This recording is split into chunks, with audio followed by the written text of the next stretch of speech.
안녕하세요. 톡 쏘는 정치의 강정입니다. 어제 양원보 반장 발제에서 홍준표 전 자유한국당 대표의 소식을 전해드렸습니다. 페이스북 정치는 지난주로 끝내고 앞으로 일상으로 돌아갑니다. 이렇게 SNS에 글을 올렸는데요. 마치 정계를 떠나겠다는 뜻으로 해석될 수도 있기도 합니다. 그런데 홍 전 대표가 다음 달 11일에 미국에 간다고 밝혔습니다. 쉬는 동안 가재, 당랑의 꿈이란 책을 쓴다고 합니다. 어린 시절부터 검사 시절, 정치 인생 등을 담은 자서전이라고 하는데 당랑, 어디서 많이 본 말인데요. 홍 전 대표 페이스북에 당랑 거철이란 사자성어가 등장합니다. 정치인들이 사자성어를 많이 쓰긴 하지만 홍 전 대표는 사자성어 정치라고 할 정도로 빈번하게 사용했습니다. 그 장면들 몇 개 모아봤습니다. 내 기억에는 해불양수라고 했습니다. 바닷물은 청탁을 가리지 않는다. 모든 사람을 다 받아들인다.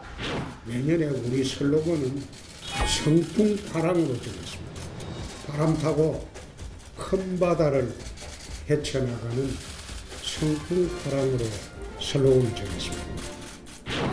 절풍목우라는 겁니다. 이 절자요.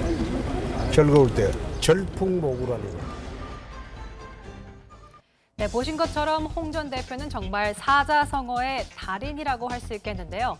자, 홍 전 대표가 페이스북에 쓴 당랑거철, 이 사자성어는 무슨 뜻이고 또 왜 쓰게 된 걸까요? 자, 복부장처럼 무술이나 무협지를 좋아하는 분들은 잘 아시죠? 당랑권, 바로 사마귀 권법입니다. 그러니까 당랑이 바로 사막이란 뜻인데 그럼 당랑거철은 무슨 말일까요? 당랑거철. 사마귀가 수레바퀴를 막는다. 사마귀가 제 역량을 생각하지 않고 강한 상대나 되지 않을 일에 덤벼드는 무모한 행동거지를 비유적으로 이르는 말. 결국 홍 전 대표가 이 말을 쓴 이유는 자신보다 큰 상대에게 도전하는 자신의 모습을 사마귀에 빗댄 것으로 해석할 수 있습니다.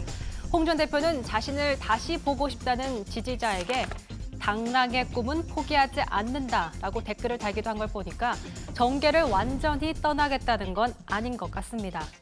한편 이른바 홍준표 나무로 불리는 두목이 어제 통째로 뽑혔습니다. 왜 홍준표 나무로 불리냐면요. 당시 홍준표 경남지사가 경남도의 빚을 갚았다며 이를 기념해서 나무를 심었기 때문인데 그때 발언 다시 한번 들어보시죠. 오늘 기념식 마치고 나면 도청 정문 입구 화단에서 채무제로를 기념하는 사과나무를 심을 것입니다. 미래 세대에게 빛이 아닌 희망을 물려준다는 그런 의미를 담았습니다. 경상남도 측은 나무가 죽은 지 오래됐다며 어제 제거했습니다. 하지만 홍 전 대표의 행정부지사였던 윤한홍 의원은 취임도 하기 전에 전임 도지사 지우기부터 나선 도지사 당선자 이런 보도 자료를 내고 비난하기도 했습니다. 자, 홍 전 대표는 꽃이 지기로서니 바람을 탓하랴 이렇게 시작하는 조지훈 시인의 낙화를 SNS에 올렸습니다.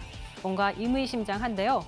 홍 전 대표는 미국 출국 전에 기자 간담회를 열고 향후 계획과 정계 복귀 여부에 대해서 입장을 밝힌다고 합니다.